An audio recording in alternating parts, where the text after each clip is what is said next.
Welcome back to Northwestern Outdoors Radio. I'm John Cruz. We've got Butch Smith on the line. He is the owner of Coho Charters out of Ilwaco, and he is also one of the members of this Orca Task Force that was appointed by the governor to come up with solutions to recover the southern resident orca whale population. As you're probably aware, these orca whales, which are iconic animals commonly seen in Puget Sound, their numbers have been declining. One of the big reasons why has been a lack of salmon that they eat. You see, these orca whales only eat salmon, unlike other orca whales that are happy to eat seals and sea lions. Butch, welcome to the show. Hey, thank you very much for having me.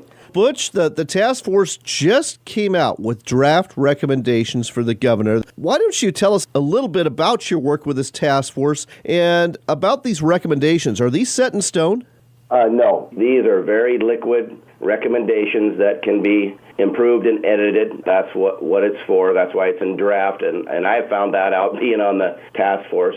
But yeah, I'm a coastal salmon fisherman, of course, and I was put on there from the coastal salmon perspective, coastal community, as the ocean guy that works with the trollers, the charters, the ocean sport fishers, to represent our perspective, on the Orca Task Force.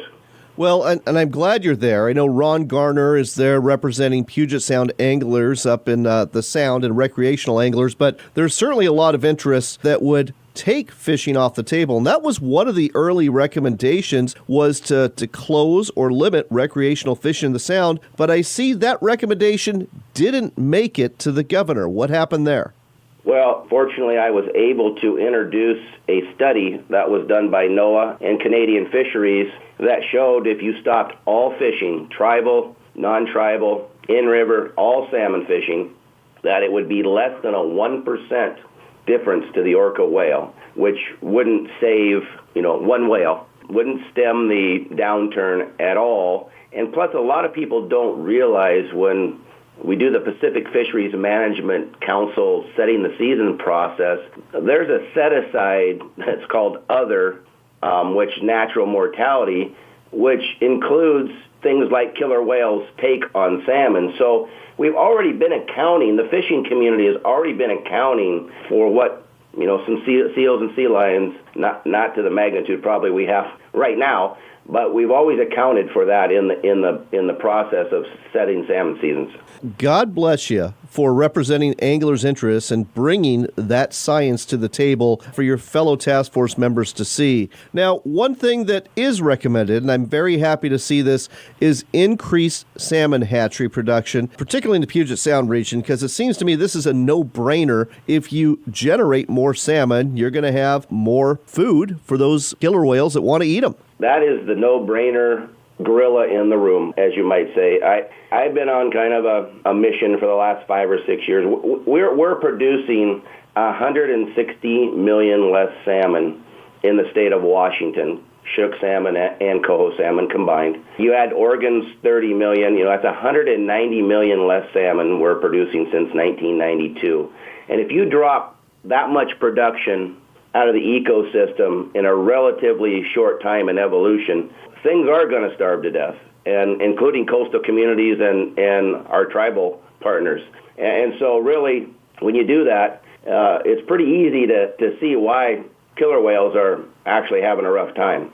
Oh, absolutely. And unfortunately, I can see lawsuits are going to pop up from groups like the Wild Fish Conservancy who are going to put wild salmon stocks and steelhead stocks on top of whether or not orca whales survive in the Sound. I mean, trust me, I see this one coming. But let's leave that for another time. Let's talk about another gorilla in the room, elephant in the room, seals and sea lions. Now, thanks to some good work by our U.S. House of Representatives and Senate, there are now measures in place so we can start removing them from the Columbia River, where they have been feasting on returning salmon and steelhead. But I noticed that outside of a study, that was not called for in Puget Sound. And you and I know, it's blindingly obvious that seal numbers have increased dramatically. And you and I know they're eating all sorts of those salmon there that are not going to the killer whales.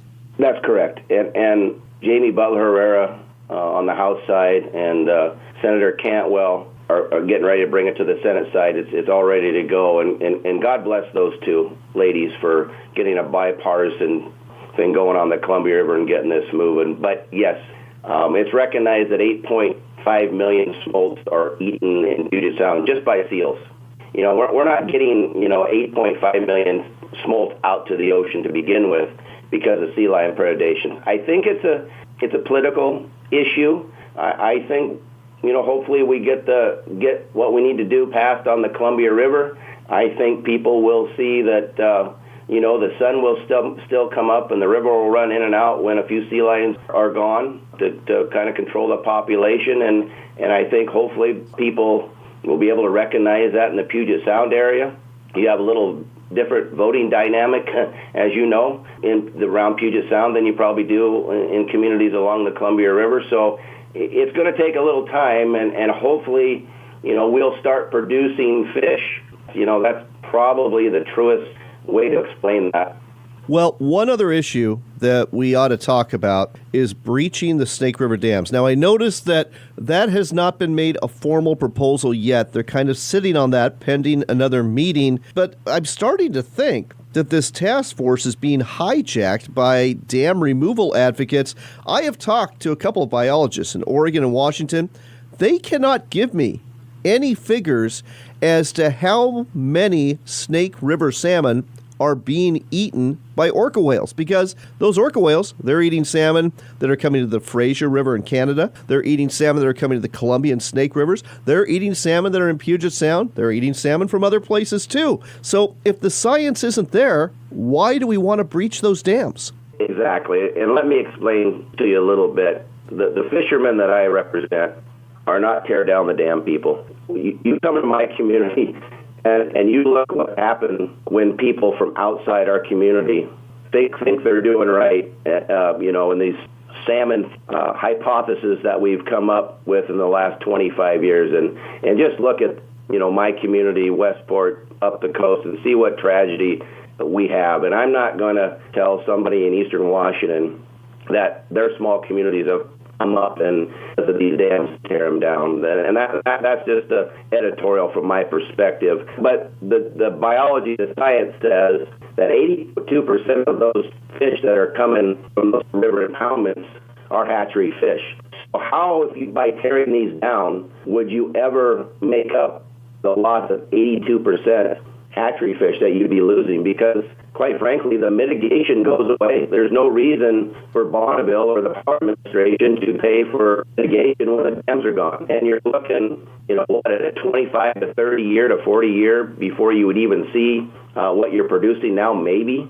And there is an underlining motive in that group, and so it was some, to tear those dams down for whatever reason. And there has been no proven biological reason at this time to tear those dams down that I've seen, that Ron Gardner's seen. And what happens is it takes the energy away from the real issue, which is producing food for these orca whales. And that's the sad thing. Those dams have more benefit at this time in history than they do negativity. And I'll just leave it at that. Well, Butch, I, for one, as a recreational angler, am very glad you are serving on this task force. And, Butch, I know you and the other task force members will move forward, and we will see what happens, and hopefully it'll be a good outcome for our orca whales in Puget Sound. Yeah, and I do too. And I really encourage that my Eastern Washington friends, I'm a Ellensburg Bulldog. I graduated from Ellensburg High School, so I know a little bit about Eastern Washington. But get a hold of, Representative Newhouse, make calls to Olympia, make calls to the governor's office. The governor's been great on this issue, supporting, salmon production to feed the whales, and just encourage them, your legislators and your United States congressmen to open that checkbook up and write that check, because this is production along with long-term fixes, but production for is got to be forefront to feed these whales, and so we have them and they don't go extinct. Nobody wants to see these whales go extinct. You're absolutely right. And thank you again for your service. Keep up the good work. And thanks for sharing this update with us today on Northwestern Outdoors Radio. Thank you for having me. Have a great day.